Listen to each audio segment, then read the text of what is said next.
Hey, Gamecock fans out there on YouTube and Twitter, JC Sherbert, the Big Spur Brief for Monday, February 28th, last day of February.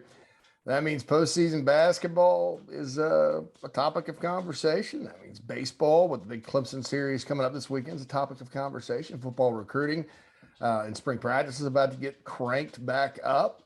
And we'll start with recruiting. A good update on Xavier Hardy, a high four-star prospect out of the state of Georgia, defensive lineman. Hill McGranhan on the BigSpur.com for you VIP members has a good update. Very positive for the Gamecocks. Hardy keeps mentioning the family atmosphere that Shane Beamer and his staff have created. And I think that's how you win recruiting battles these days. It's not going to be easy. You've got Georgia. You've got a lot of other schools in the mix for Hardy right now. But the Gamecocks are doing well and doing well overall early on in the state of Georgia when it comes to the 2023 recruiting cycle.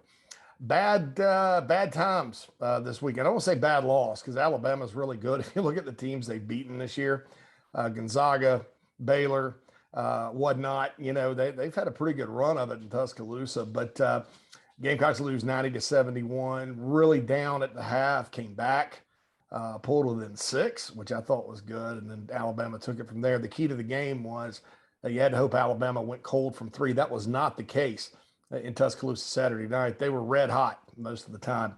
And so the Gamecocks fall 90-71. It almost makes it seem now like they got to win the SEC tournament to get into the NCAAs, barring a miracle upset at Auburn next Saturday, which I think would make up for the Alabama loss. But beating those guys down there on senior day is going to be very, very tough. Gamecocks don't really match up that well with the Auburn Tigers this year. And it's kind of one of those things where the SEC, they're like 6 good teams. And then after that, you kind of have a clear top group. And then after that, the Gamecocks, Mississippi State, Florida, they're all kind of in that other mix. So just one of those seasons in the SEC. We will see what happens moving forward about the NIT, the SEC tournament, all that. Lots of ball left to be played, but still, that was one that Saturday night, if they could have completed the comeback and hope that some of those shots didn't fall for Alabama, and then won the game, it would have been huge. It would have been their 5th straight win and all that. As it stands now, Gamecocks 17-11 overall, 8-8 in the SEC. You got Missouri this week. Gamecock baseball sweeps George Washington. Thought it was a more of a normal type early season series for this program as opposed to the UNC Greensboro series, which got dicey at times. Gamecocks needed some comebacks to win that one. But they settled in against George Washington, played pretty good baseball over the weekend. You got App State Tuesday night, and then the big series against Clemson this weekend. Gamecock pitching staff, there's some injuries they're dealing with, Bosnick, Seitler.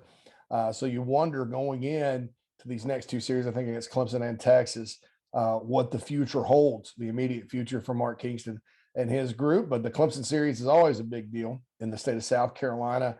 And it gets started Friday night at Founders Park. So lots going on in the big sports. Gamecock women are the SEC regular season champs, #1 seed in the SEC tournament. That's in Nashville this year. That gets started this week. Gamecocks #1 overall. So they won't be playing, I think, till Friday, if I'm not mistaken. Maybe Thursday. I got to double check my women's basketball schedule. Lots of stuff going on. So check out the BigSpur.com and Inside the Gamecocks podcast. Have a new episode of the podcast later today. We'll answer your mailbag questions and talk all things Gamecocks. This is JC Sherbert, the Big Spur Brief, signing off.